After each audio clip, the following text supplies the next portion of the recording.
Hi, we're going to take a quick look at solving equations by factorising. Okay, so in terms of what you need, make sure you solve basic equations like this without any trouble, and also make sure you've seen a bit of factorising quadratics. I'm going to cover it briefly here, because it's a good thing to always recap, but you should know the basics of how it works. I'm going to go through it fairly quickly. So, in order to solve this kind of question, we've got two steps. Step one, we're going to factorise, and then once we factorise, we'll have two brackets, and we are then going to solve each bracket equal to 0. So I'm going to start off with explaining how the factorising is going to work.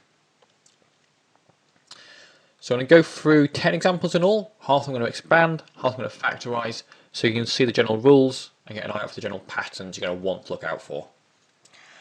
So if you were to factorise anything simple, by simple I mean you've got x plus or minus something here and x plus or minus something here. All the answers look exactly the same. It's going to start off with x squared, which you get from doing x times x. Next you're going to have some x's, and you're going to want to add these numbers together. So here's going to be x squared plus 7x. The way the maths works, you've got 2 times x, and you've also got 5 times x, giving you a total of 7x's. And lastly, for your last term, you want to times these numbers together. So again, you're going to do 2 times 5, which gives you a plus 10 at the end. So just to recap, add to get this number here, and then times to get the number at the end. We can use that to factorise. We can use that as like a little clue. So if I go to the right hand side, I'm going to try and factorise it, put it back into brackets, using that same idea I just explained to you. So here I've got this 8 here. That means I had two numbers I must have multiplied to give me 8, and I've got a 6 here, so I've got two numbers I must have added together to give me 6. Okay, there's no real quick way of doing this. If you get stuck, the best way of thinking it is think of all the possible ways two numbers can multiply to give you this number. In this case, the answers or the numbers are 2 and 4. So factorising will be x plus 2 and x plus 4, because 2 and 4 are the only numbers that will basically solve these two equations, we're going to call it that. Question 3, exactly the same. X squared, add these numbers together, and then times these numbers together. Okay. Keep in mind, this is the only case where this number will be larger than this number, is when one of these numbers is 1. Okay. I've included it because people can get thrown by it. So on the right hand side we have that exact same case again. I want two numbers that multiply to give me 9, but add to give me 10. And it turns out this is just 9 and 1. Because 9 plus 1 gives you 10, and 9 times 1 stays at 9. Okay, on to something new. Let's expand this one here. So it starts with an x squared, and then we want to add these two numbers together. If you're doing 4 plus minus 2, that is the same thing as 4 minus 2. And if we do 4 times minus 2, that's just going to be 4 times 2, which is 8. Because we've got 1 minus here, this answer is going to be a negative. Okay? And again, let's try and use the exact same tricks, that same pattern, to see what we can do with question 6. So, I've got a minus here. Okay, that is a clue. That's going to tell you that is going to be x plus something and x minus something. The only way you can have two things times to be negative is if one's positive and one is negative. Okay? Whenever you've got a minus here, what you must look out for is you want two numbers that times to give you 10, but you want a difference of 3. Okay? So I want two numbers that multiply to give me 10, and I want two numbers which, if I subtract one from the other, is going to give me 3. I'm going to see how this helps in a second. I'll see why I've changed the rule as well. This isn't too bad to solve. If you work it out, it is going to be 5 and 2. 5 times 2 is 10, and 5 minus 2 is 3. Okay, so this tells me it's going to be either 5 here and 2 here, or the other way around here. I could have 2 here and 5 here. So you can try them both. If I look at this one first, just get rid of this. Here, if I add these together, if I do 2 plus minus 5, I get minus 3. However, I wanted plus 3. So that means the plus 5 must have gone here. Because now I do 5, take away 2, gives me 3, or 5 plus minus 2, and 5 times minus 2 is minus 10. So that does work. Just keep in mind, whenever you've got a minus sign here, you want two numbers that multiply to give you 10, and they're different, or if you subtract one from the other, you are going to get 3. Okay, just two more to go through, and explain why I've learnt all this, and we're going to the actual solving quadratics. So this question, we've got two negatives, so just go straight in. We'll start off in x squared. I've got minus 3 plus minus 6.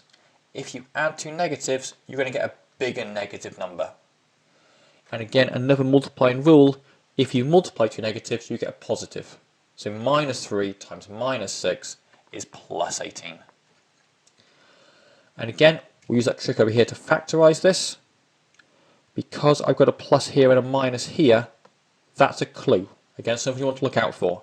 If you ever have this set up, that means you have two negatives. Okay? We do the same way we did the very first question. We want two numbers that multiply to give me 21, and two numbers that add to give me 10.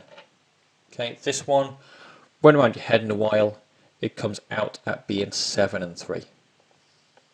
Okay, because these are both minus, they can go in either order.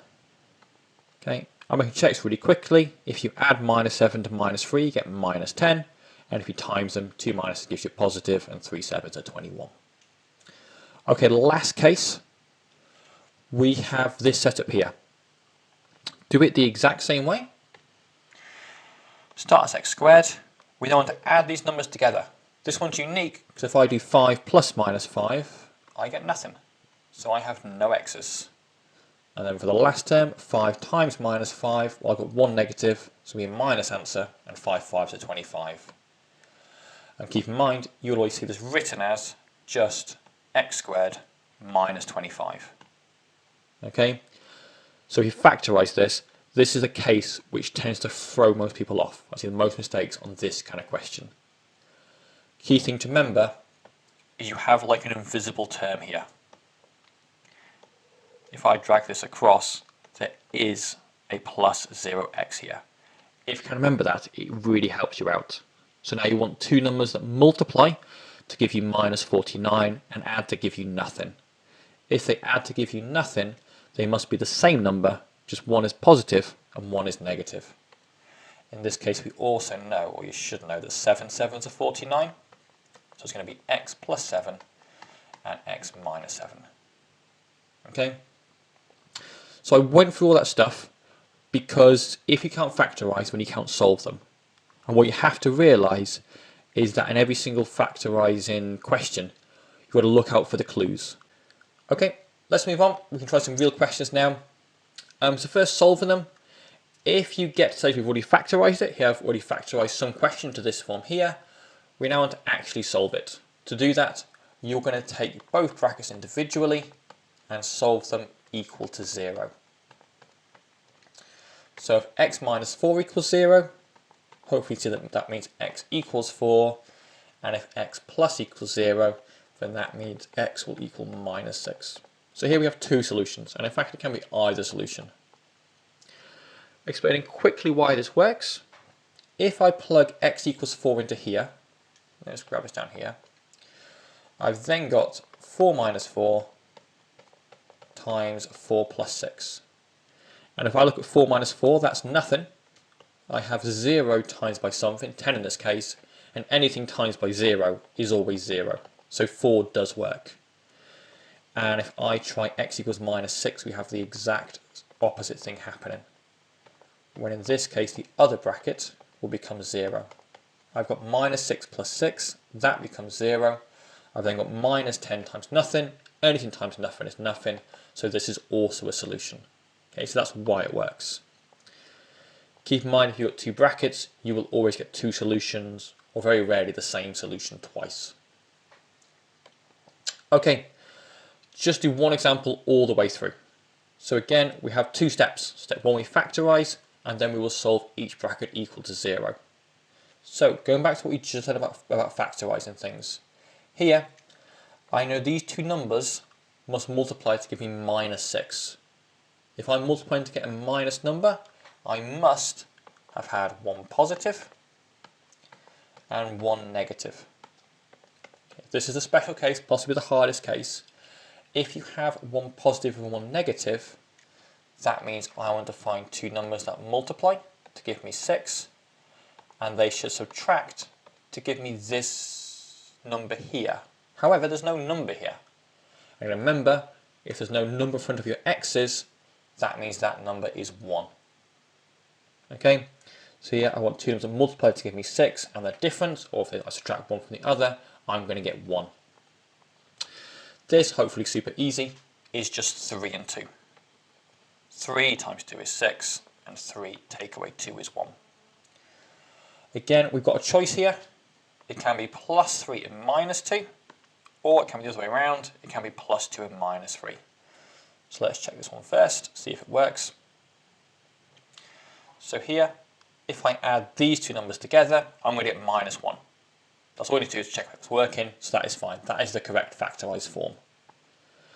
So we've done step 1, now on to step 2. We want to solve each bracket equal to 0. So let's write these down. First bracket is x plus 2 equals 0. Second bracket is x minus 3 equals 0.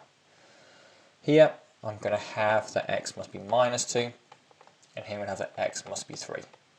Keep in mind when you get quicker, all I do is think I've got x plus 2, so x will equal minus 2. I just flip these signs around in my head, and they're my solutions. It gets slightly harder than that, but not in this video. Okay, we know the drill. There are 10 questions here to try, so feel free to pause it and give it a go. As always, I'll go for the answers for the questions in black in 3, 2, 1, 0.